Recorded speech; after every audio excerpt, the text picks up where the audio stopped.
चिड़े की पत्नी ने एक दिन पहले ही एक चिड़िया को जन्म दिया था। मानो चिड़ा जब भी अपनी बेटी को देखता उसे गुस्सा आ जाता। अपनी चिंता वो अपनी पत्नी से ना छुपा सका और एक दिन वो बोला, 4 बेटियां पहले ही हैं और एक ये नई आ गई हैं। गरीब पक्षी हूँ, कैसे मैं इन्हें पालूंगा। मानो की पत्नी उसकी बातों का कोई जवाब न देती। कभी वो अपनी बेटी की तरफ देखती और कभी अपने पति की तरफ। एक दिन दोपहर के समय मानो अपने टूटे फूटे घोंसले के पास चुपचाप बैठा हुआ था।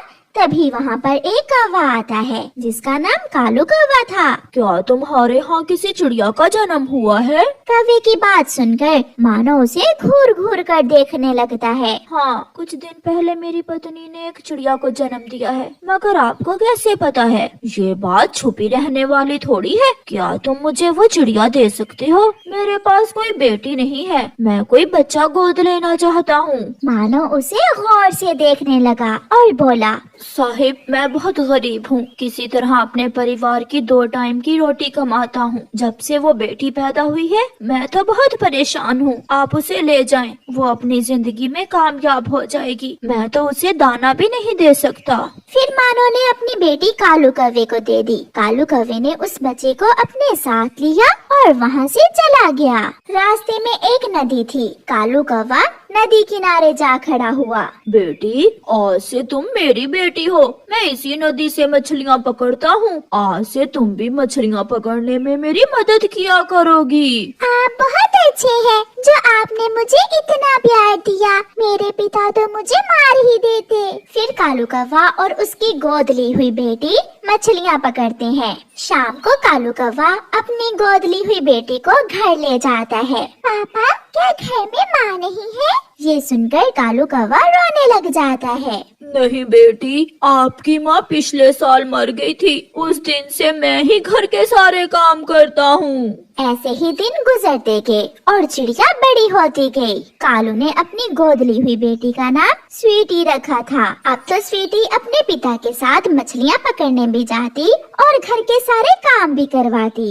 मैं बहुत भाग्यशाली हूँ जो मुझे आपकी शक्ल में बेटी मिल गई। और मैं भी।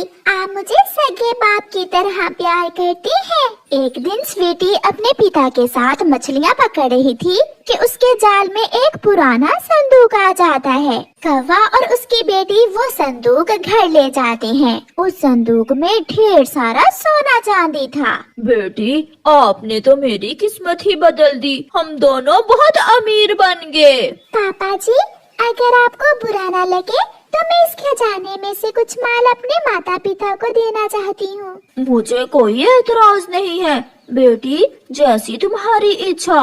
फिर स्वीटी कुछ सोना लेकर अपने माँ बाप के पास जाती है और उन्हें दे देती है। देखा मानो, हमारी बेटी ने हमारे दिन बदल दिए। मुझे माफ करना बेटी, मैं आपको पाल न सका। कोई बात नहीं पापा जी, आप हैं तो मेरे पापा।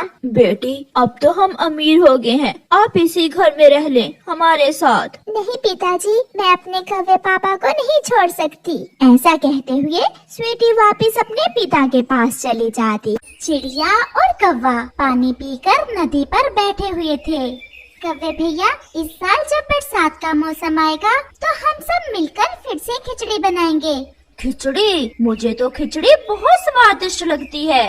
और हाँ कौवे भैया, अब की बार भी पिछली बार की तरह ऐसा न हो कि आप सारी खिचड़ी अकेले ही खा जाओ और आपके पेट में फिर से दर्द शुरू हो जाए। कौवा और चिड़िया ऐसे बैठे हुए थे कि वहाँ एक पक्षी दूसरे जंगल से आ जाता है। नमस्ते दोस्तों। नमस्ते पक्षी जी, बैठे। हमारी नदी से ठंडा ठंडा पानी पिए। हमारी नदी का पानी पीकर सारी गर्मी खत्म हो जाती है। पानी तो मैंने पी लिया है। मैं आप सब पक्षियों को ये बताने आया था कि कुछ ही दिनों में आपके जंगल में बरसात शुरू होने वाली है। बादल आए थे हमारे जंगल में और कल ही बता कर गए हैं। हमारे जंगल के तोते ने कहा कि मैं आप सबको भी बताऊं। पक्षी जी, परंतु इस साल के बादल पहले ही आ जाएंगे। सावन में तो अभी कुछ दिन बाकी है। आप बस तैयारी कर लें, कुछ पता नहीं आज या कल बरसात शुरू हो जाए। ऐसा कहते हुए वो पक्षी वहाँ से चला जाता है। कव्वे भैया, मेरे घर की तो छत भी टूटी हुई है। अगर मैंने अपने घर की छत मरम्मत ना की तो बहुत मुश्किल हो जाएंगे बरसात के दिन। चिड़िया, ऐसा करते हैं, मैं भी आपके साथ ही बरसात के दिन गुजार लूंगा और मैं आपके घर की मरम्मत में आपकी मदद करूंगा। परंतु कव्वे भैया, जो पक्षी घरों की छतों को मरम्मत करता है वो तो दूसरे जंगल में रहता है। चलो हम अभी उसके पास जाते हैं और उस पक्षी से कहते हैं कि मेरे घर की छत को मरम्मत कर दे। फिर कौवा और चिड़िया दूसरे जंगल बढ़ई पक्षी की तरफ चल देते हैं। धूप तो थी, परंतु चिड़िया और कौवा उड़ते हैं, क्योंकि चिड़िया तो बरसात के मौसम से कुछ ज्यादा ही डरती थी। फिर वो दोनों दूसरे जंगल पहुंच जाते हैं। वो एक पेड़ पर बैठ जाते हैं। कव्वे भैया, अब हम किसी से बढ़ई पक्षी का पूछ लेते हैं कि वो कहाँ रहता है। वो सामने तोता बैठा हुआ है, हम उससे पूछते हैं। वो दोनों तोते के पास जाते हैं। तोते जी, क्या आप बता सकते हैं कि जो पक्षी घरों की छतों को मरम्मत करने का काम करता है वो कहाँ रहता है? टिक टिक पक्षी, टिक टिक ही बढ़ई का काम करता है हमारे जंगल में। हाँ हाँ, टिक टिक, हमें टिक टिक के पास ही जाना है। वो सामने बड़े पेड़ के पास है घर उसका। बहुत काम है आजकल तो उसके पास, वो तो किसी की बात ही नहीं सुनता। तोते भैया, आपका बहुत बहुत धन्यवाद। वो हमें बरसों से जानता है, वो हमारी बात मान लेगा। फिर कौवा और चिड़िया वहाँ से उड़ते हैं।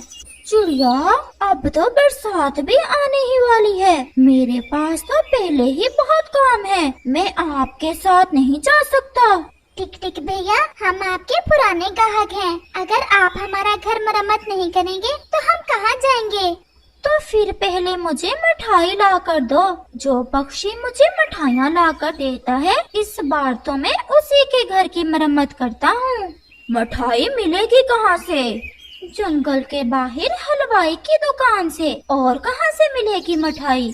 कव्वे भैया, चलो हम मिठाई ले आते हैं। ये कौन सा मुश्किल काम है? फिर तो टिक टिक भैया हमारे घर की छत मरम्मत कर ही देंगे। जाओ जाओ, मिठाई लेकर आओ और फिर देखना मैं कैसे अच्छे से आपके घर की छत मरम्मत करता हूँ। चिड़िया और कौवा वहाँ से चले जाते हैं। वो जंगल के बाहर उस हलवाई पक्षी के पास पहुँच जाते हैं। हलवाई पक्षी जी, हमें कुछ मिठाई दे दें। हमने वो मिठाई टिक टिक भैया को देकर अपने घर की मरम्मत करवाना है। मिठाई तो मैं तुम्हें जरूर देता, परंतु मेरे पास तो शक्कर खत्म हो गई है। आप मुझे शक्कर ला दें, फिर ही मैं आपको मिठाई बना कर दे सकता हूँ। पक्षी जी, कहाँ से मिलेगी शक्कर? वो सामने जो पक्षी है वो शक्कर बनाता है, आप उसके पास जाओ और जल्दी जल्दी से शक्कर ले आओ और फिर मिठाई ले जाना।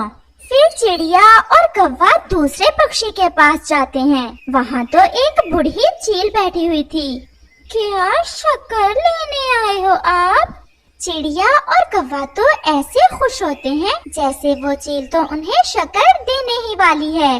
जी जी चील दी, हम आपके पास शक्कर लेने ही आए हैं, परंतु पहले आप मुझे एक गन्ना ला कर दें, फिर ही उसका रस निकाल कर मैं आपको शक्कर दे पाऊंगी। ये सुनकर चिड़िया और कौवा तो फिर से दुखी हो जाते हैं। कव्वे भैया, अब गन्ना कहाँ से मिलेगा? मुझे तो ऐसा लग रहा है इस बार मेरे घर की छत मरम्मत ही नहीं होगी और मुझे बारिश में ही भीगना पड़ेगा। चिड़िया, आप चिंतित ना हो, पास वाले गांव में किसान की गन्ने की फसल है, हम वहां से एक गन्ना ले आते हैं। ये कोई मुश्किल काम नहीं है। अगर हम यहाँ तक पहुँच गए हैं तो इससे आगे भी जाएंगे और अपने घर की छत को मरम्मत जरूर करवाएंगे। फिर वो वहाँ से उड़ते हैं। फिर वो गन्ने की फसल के पास पहुँच जाते हैं। वो एक पेड़ पर बैठ जाते